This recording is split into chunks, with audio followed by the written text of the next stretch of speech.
Well, I'm super excited because up until now, there was a time that you couldn't get to see the movie. And I was like, I'd have people be like, oh, I've tried to watch Crossroads and and you can't get it. And so one, I'm just so excited that it's going to be made available again because yeah. So I'm super excited about that. So that makes me super excited. And then B, it's like, I've had a career that's lasted a long time, which I'm so grateful about. And, you do things in the moment and it's wonderful. And then you move on and you keep doing things. And I'm just, whatever. I can't believe the success I've had, but sometimes you have to wait a little while. So you're taking us to LA? Yeah, let me get your bag. It was written by Shonda Rhimes. This was her first feature. She is her first feature film.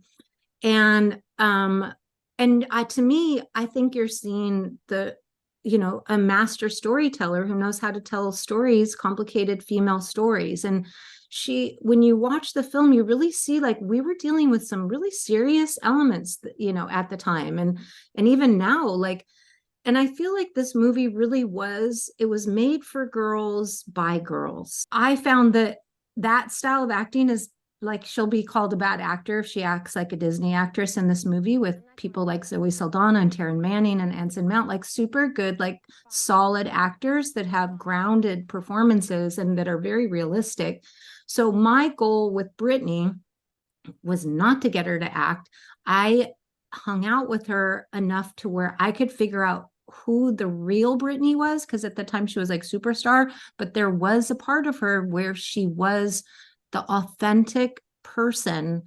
And that's the person, if I could get that person on camera, then she wasn't acting. I would really be getting her, the essence of her. And that's what I was always trying to get when I would work with her.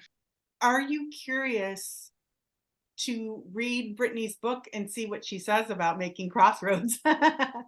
Great. I know. I can't wait. I know the woman I know the publisher. She couldn't tell me what's in it, but she did tell me that she talks about it. And the title of the book is kind of based on Crossroads. And it was Britney, after me trying for, I don't know how many years, 5 years to get this movie released and nobody would listen to me. One phone call from Britney got the movie released. She was the one that got the film released.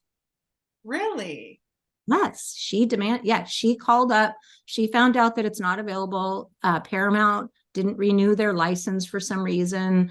And she called Sony and Sony picked up the option to it and did this. It was her, wasn't me, wasn't my lawyers, it wasn't Shonda, it was Britney. It's really beautiful. And like when she's sitting on the bed in the opening scene and like her dad, and she's talking about going to the prom and that she missed out on all those things. He never had a chance to do all that. That's really her talking, and real emotion from her coming from, she didn't have that experience. She didn't get to lead that teenage life and go to prom and go to parties or any of that. So like, I knew that if just even right at the very beginning, if I could ground her performance into stuff that was authentic and she could find a real place for her, then I felt like I was getting the performance I wanted from her.